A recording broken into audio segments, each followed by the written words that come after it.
It is said that wars are only won upon the anvil of honor. Others believe victory requires strategy and a mastery of power. War is deception. A game played best from the shadows. Only strength and raw power can assure total dominance. But of course, you could forget all that and just have fun! Hearthstone, Heroes of Warcraft.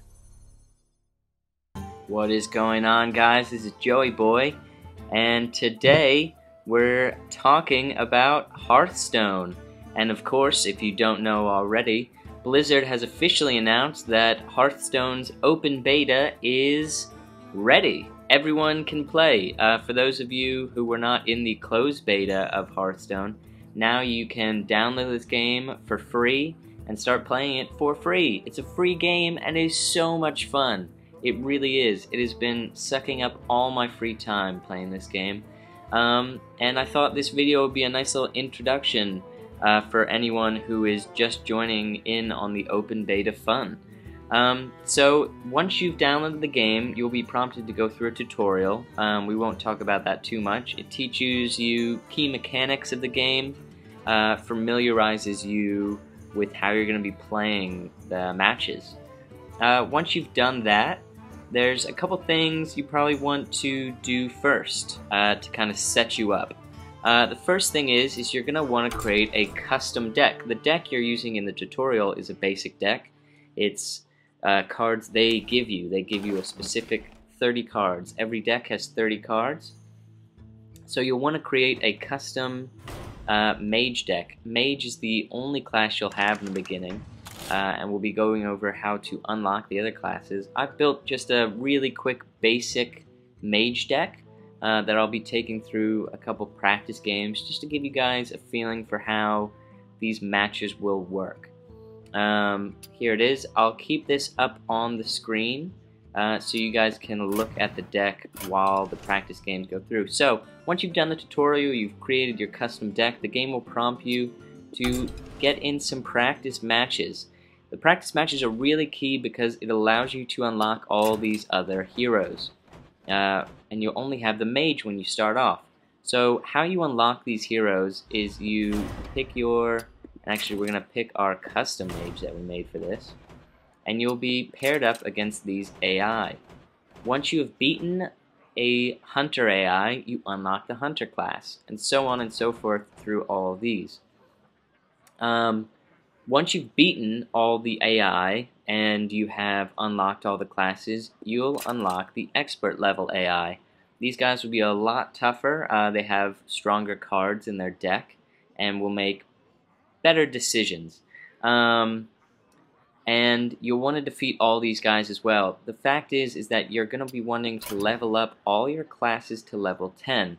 This will unlock all the basic cards of that class.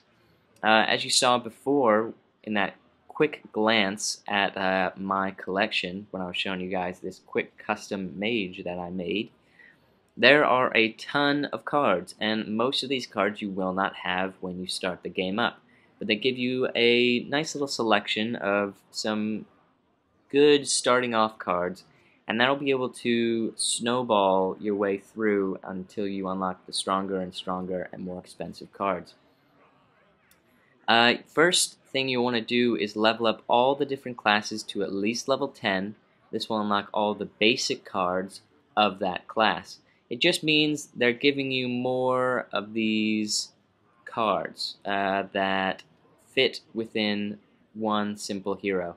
We'll go over that a little bit more after we have a practice game. I just want to show you guys maybe how these computers will work. Actually, we're going to go, why not? We're going to go up against an expert AI with this basic deck.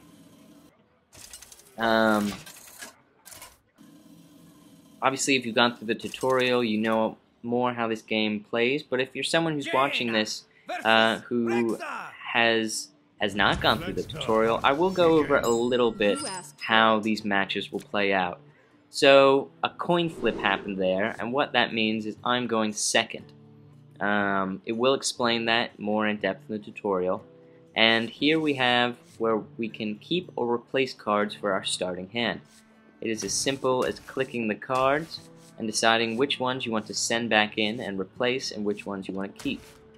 It's a fairly good strategy to keep low cost cards. This number right up here represents the cost of each card. They cost a certain amount of mana each turn. So we're going to just keep this 1 3 mana drop and see what else we can pull. So we don't really get anything too early. 3 is the earliest we can do, but since we're going second, there's this interesting mechanic called the coin, which lets us play a creature 1 turn earlier. We could also coin out our 2-drop, but we're just going to pass this turn here. So he plays out one of his monsters, Starving Buzzard, and most minions cannot attack right away. They have what many people call summoning sickness.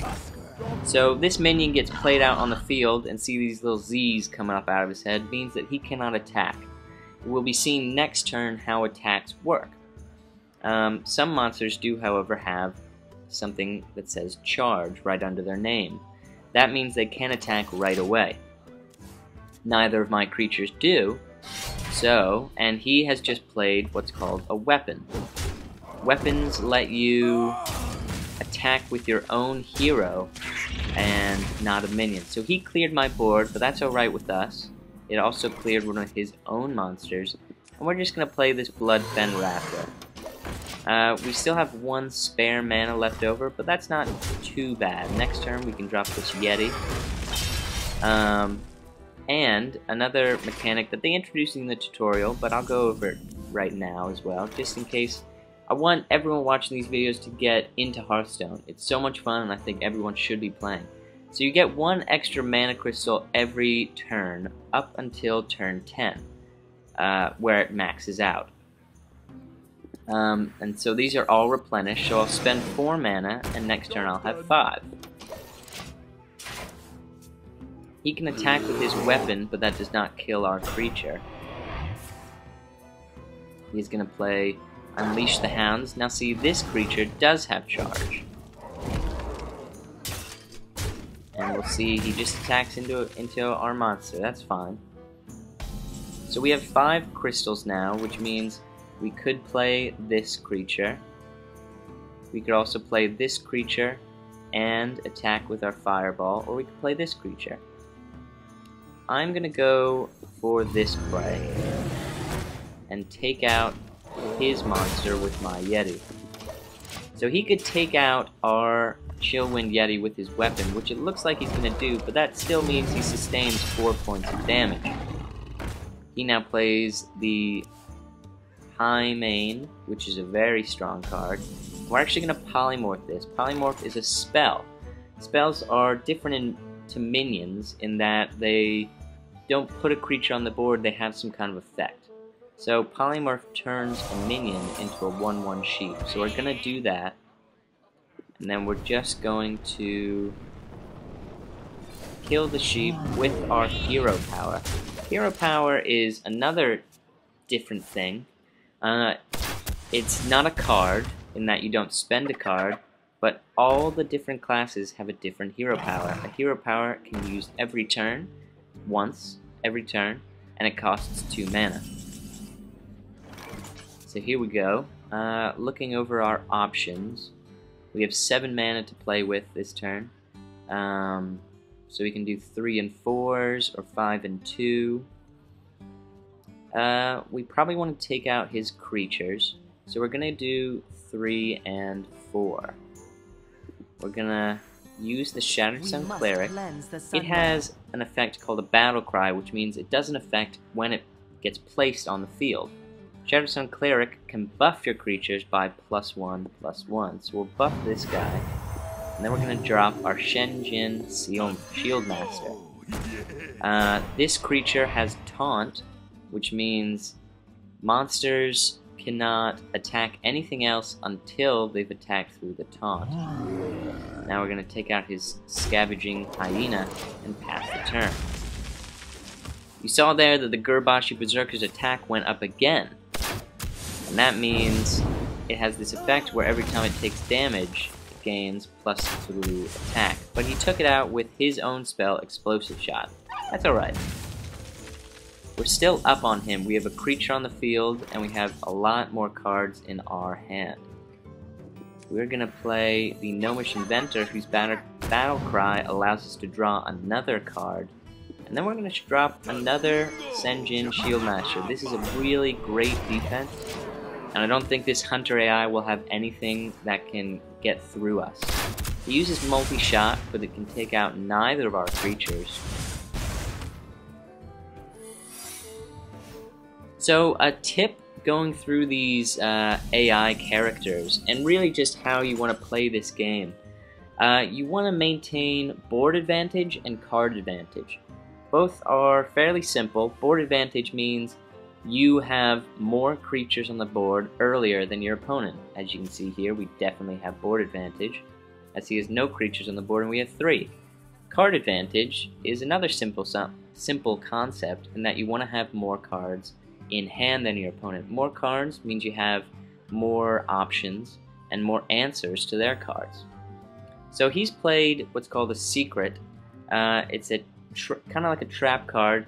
This is hidden until a secret action occurs. So it means there's different things that can happen. Hunters have their secrets tend to be traps. Things like Explosive Trap, which do damage when you attack into them. Snake Trap, Freezing Trap. So what we're going to do is attack into him first to see if we can't trigger this trap. And there we go, it's misdirection. So when your card attacks, it switches its target. So that's fine, we eliminated that target. And now we're just going to play our big Stormwind champion, who buffs all of our creatures. And we've set up a potential win for next turn. And there you go. I can't imagine he has anything that can break our win. There's Explosive Shot, but we have Fireball, a spell that lets us do 6 damage, excuse me, and our hero power does 1 damage. So even if he had managed to clear the board, we would still be able to finish him this turn with Fireball and then Fire Blast. So there you go. This is how a Hearthstone game looks. For those of you out there who have never seen one before, this was a very simplified version of that. A game you will be having early in your Hearthstone career. As you get progressively farther and farther along, there become more cards that you have to consider. Your opponents will more than likely be much more skilled than even the expert AI. So as you level up your different classes, you'll unlock different basic cards. For example, at level 2, the mage unlocks Frostbolt, another spell, a lot like Fireball, that does direct damage for 2 mana, and it can freeze a creature or the enemy hero. So that's really it for today. I really just want this to be an introduction to the game. I want to show you guys what it's all about. I want to spread the news that the game is in open beta and that everyone can play this game. I know a ton of people have been looking forward to it, and I know a ton of people have been enjoying it a lot while in the closed beta. I can say that I have been enjoying this game probably more than any other game I've ever played. It has been taking up a lot of my time, as I've said before. So with that, I'm going to leave you guys to it. Expect more Hearthstone videos in the future. And go and sign up. Join in on this game. If you do, leave a comment with your Hearthstone name and I'll be sure to add you guys. Also, leave a comment about how pumped you are for open beta. It is going to be a really fun time, and I'll hope you join me next time for more Hearthstone action.